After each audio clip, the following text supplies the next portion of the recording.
Bismillahirrahmanirrahim. Assalamualaikum warahmatullahi wabarakatuh. Teman-teman di PAS dan dimanapun berada, kami tadi ikut materi basic ini. Terakhir kami melihat tentang penjelasan tentang bahwa anggota alumni PAS ini nanti semuanya harus mengamalkan olahraga sunnah. Kami terus terang di sini, alhamdulillah, bismillah, karena kami sudah mendalami olahraga sunnah ini totalitas. Kami sudah banyak menjelaskan kepada teman-teman kenapa pentingnya olahraga sunnah ini. Pertama, berangkat dari yang matsur yang kita dengar tentang ajaran ilmu berkuda memanah berenang. Itu sebenarnya adalah ucapan dari Umar bin Khattab. Kata Nabi, kalau ada yang layak menerima wahyu setelah aku, mungkin Umar bin Khattab. Karena kata-katanya seperti dari wahyu gitu. Karena begitu kecerdasan beliau. Kami coba menganalisa lebih dalam, kenapa kok harus berkuda, memanah, berenang? Ternyata ini masing-masing punya fadilah tersendiri. Ini agar teman-teman semua makin bertambah keimanan dan nggak ada keraguan di situ.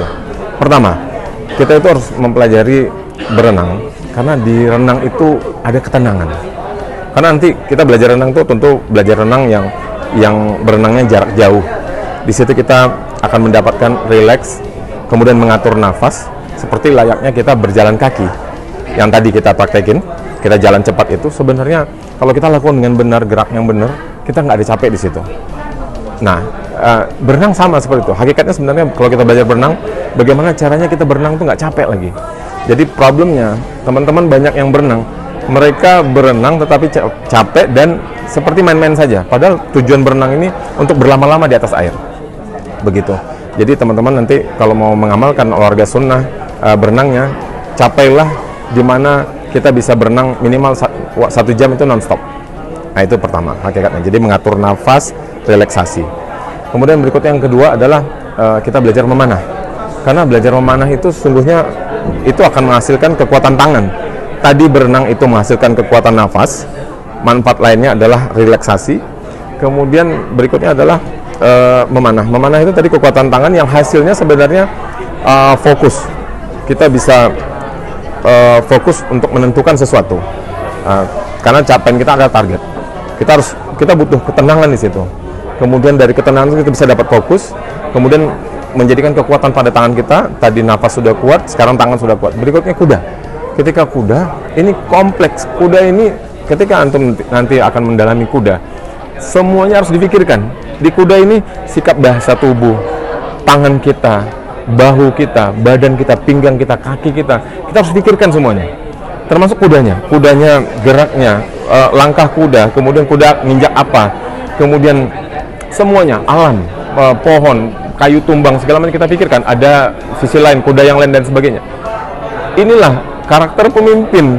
Jadi ini sebenarnya membimbing kita untuk menjadi pemimpin yang hebat gitu. Karena pemimpin yang hebat itu harus memikirkan semuanya gitu. Gimana bisa memikirkan semua? Prosesnya dari ketenangan dari berenang tadi. Ketenangan dari berenang tadi, kemudian lanjutnya dia akan bisa memilah-milah mana skala prioritas. Itulah tadi dari memanah. Kemudian berikutnya lagi baru yang kompleks untuk menjadi pemimpin, mengendalikan semuanya, problematika yang semua harus kita pikirkan. Kita harus pikirkan anak kita, istri kita, tetangga kita, karib kerabat kita, terbesar, bahkan sampai negara ini. Kita harus pikirkan semua. Dan inilah Islam. Luar biasa. Kemudian terakhir, lanjutannya sebenarnya ke gulat. Karena kalau sudah tangan kuat, nafas kuat, kaki kuat, apa lagi? Ini yang diperlukan untuk gulat. Gitu. Jadi, teman-teman, kami yang sudah melakukan, kami sangat mengimani dan kami kasih ini untuk menginspirasi teman-teman semuanya. Jadi anjuran yang dikasih tahu oleh Ustadz kita Haris Mujahid rahimahullah, ini bukan anjuran-anjuran biasa. Ini memang harus diamalkan, gitu. Dan kami pernah diundang di Malaysia. Ada penelitian yang hebat dengan bangganya mengatakan tidak ada penyakit yang tidak sembuh dengan berkuda. Itu sebenarnya simpel saja. Kita duduk aja di atas kuda, berjalan di atas kuda, ikutin gerakan kuda 1 jam, sembuh, semua penyakit sembuh. Perdana Menteri Malaysia mengatakan, Tun Mahathir mengatakan waktu dia bersaing dengan Najib, dia katakan Najib itu takut pada saya karena apa? Saya umur 93 tahun masih berkuda. Karena berkuda itu menguatkan hingga ajal tiba. Nah itu dia. Kita nggak mau ketika kita belum sampai ajal kita sudah sakit-sakitan, maka harus berkuda. Nah, inilah filosofi dari kuda, itu kekuatan yang luar biasa. Jadi ayo, jangan ragu-ragu, kembali kepada sunnah, kembali kepada Al-Quran. Kepada Al-Quran dan sunnah itu adanya di PAS. Nah, ini perintah luar biasa.